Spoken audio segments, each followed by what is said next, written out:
You've seen China talking about Australia's need to get closer to it when it comes to trade and AI. Joining me live now is the Nationals leader, David Littleproud. David, I wanted to get your thoughts on this as well, because the time the Chinese ambassador is raising this, I think, is deliberately perhaps throwing a wedge at Australia. Do you see it that way?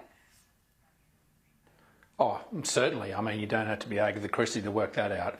The reality is, I think, while it's encouraging that the Chinese government wants to enrich our trade, we also need to understand the unintended consequences, particularly with things like AI, where that environment hasn't fully matured, and the unintended consequences of locking ourselves in, particularly with a deeper trade agreement with China on AI, could lock us into a technological ecosystem that limits our capacity to look more broadly and to address some of the strategic threats that are posed to us. You look at what's happened with solar panels and batteries.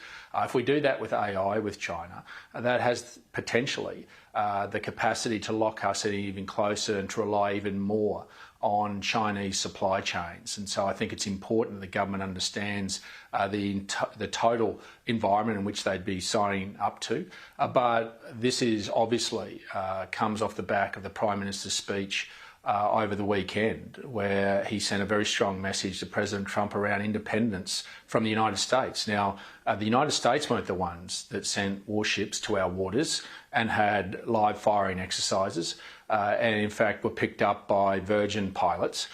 It was the United States government and the administration that prepared to work with us, as they had prepared and been very clear from the start of the Trump administration to NATO, that they're prepared to be a sound partner, a solid partner, a strategic partner in keeping peace in the region, whether that be in Europe, and they gave those strong messages to NATO in January, February. They've given very strong messages to us that we are a very important strategic partner. We have the periodical table underneath our feet, so we're a prime real estate where we are here in Australia, and it's important that those strategic partnerships like AUKUS is enriched. And I don't think the Trump administration's asking for too much more than what they have for the rest of the world. They'll be there, but don't expect them to cut all the checks and put all the boots on the ground. And we don't have the capacity to defend ourselves at the moment. When you do rely on Virgin pilots to notify us of impending challenges, you have to wake up to yourself. And I think Australia needs to lift its defence spending, but we need to make sure that we understand that those strategic partnerships with the United States are the ones that will secure not just Australia, but will secure our region with the prosperity and peace that we've had for some time. And we should be able to also work with China in continuing to enrich our trade. That is one way, in soft diplomatic terms, to keep stability in our region. But just understand the consequences of particularly emerging technologies and what that may do. Well, Marco Rubio didn't raise the level of defence spending with Penny Wong. I don't think we should, read too much into that, but it's not insignificant.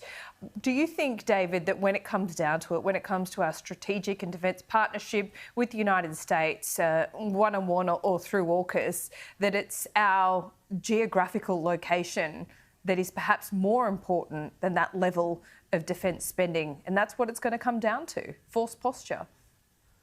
Yeah.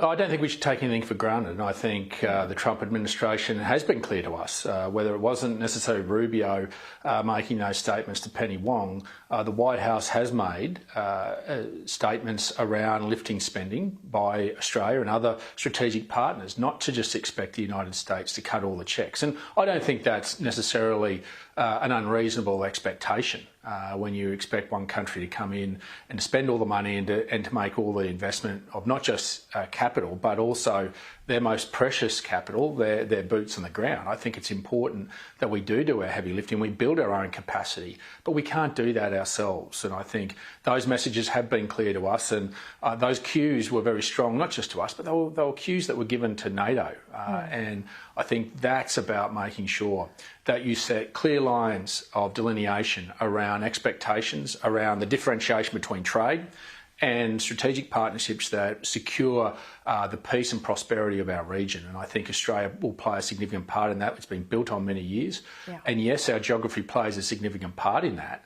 but I think it's also beholden on our own responsibility as a government to keep our people safe and to make sure that we address strategic threats, whether they be as significant now or continue to be more significant in the future, to make sure that we address them now and make that investment in ourselves, but also the strategic partnerships that can help us and will need to help us if that threat materialised. Yeah, just to the Prime Minister's speech, I know there's a lot of commentary about it, how it might be read in Washington. But in all of this, David, I know, the domestic politics at play and, a strong opposition makes a good government. I get all of that. But we need to be independent, don't we? We've got to remember that, yes, we're a middle power, but we shouldn't be talking ourselves down, and we should, really remember the strength of our power as well. We don't need to bend to the US or Trump's every demand, do we? I don't think we're bending to it. The investment that we would make in defence spending is an investment in Australia. I know, but they're talking about 3.5%. Hegseth raised 3.5% with Miles. I mean, your side of politics isn't even saying that. In the election, you went to 3%. So when you're dealing in that sphere, it's still underfunded by what you're willing to offer. Well, what we're saying is you need to continue to increase that investment, and we were saying to 3% and then would go beyond into the future where necessary. And I think that the fact that we haven't seen those real terms of extra spending made in the hardware that's required shows that we're vulnerable. We could not defend ourselves at the moment and without the strategic partnerships that we laid with AUKUS and the Quad and others that are very important to us. AUKUS isn't delivering either. It would be... I mean, we're not going to get that first sub for another 7 years. Well, with all due respect, Laura, it's not going to deliver if the Prime Minister of Australia can't even get a meeting with the President. I mean, not just AUKUS, but also trade. We're about to see in the next week President Trump, who's already given carve-outs to the UK on aluminium and steel. The Prime Minister's already laying the groundwork here in Australia, so don't expect too much more or any concessions here, despite the fact that we have a more compelling case than the time when we got a carve-out when we were in government. We just dropped a cheque for $800 million for our first instalment on Virginia-class submarines. I would have thought that's a compelling case to President Trump, but when the Prime Minister is sending diplomatic signals around our independence and still can't go over there to see the importance and urgency of trade and continuing to enrich our AUKUS relationship and our defence spend in the hardware that our men and women need, you've got to question the strategic direction in which the Prime Minister is subtly trying to take this country and the risk that pose. And where do you think cannot that is, put your head in the sand. Are you saying we're getting closer to China than we are the US, or...? Well, I think what we need to understand is why the Prime Minister hasn't seen the importance and urgency of getting on a plane and getting to Washington, as many other world leaders have. And this is not something that's just emerged in the last couple of weeks. I mean, we saw as far back as February the issues around trade, and then the next cue was around the review of AUKUS.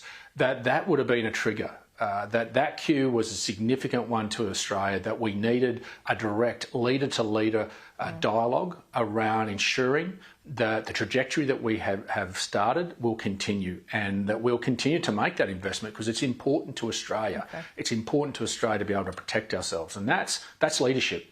That's not about domestic politics. That's about real leadership, because if you're the Prime Minister of this country, your primary responsibility is to keep your people safe. And at the moment, we don't have the capability. We're relying on Virgin pilots to identify strategic risks to us, rather than being able to draw on those capacities ourselves within our Defence Force. We need to give our Defence Force men and women the tools they need, and much of those tools are from the United States and the hardware that they can provide. Okay. David, good to talk to you, as always, especially when you're in Launceston. I assume that is because of the election. Is that right? It is, so but it's going to be hard to go outside today. A little Queenslander. Yeah, I'm sure it will be. Little Queenslander there in freezing Launceston today. Not going to be good for you. But let me just ask you one quick question about the election.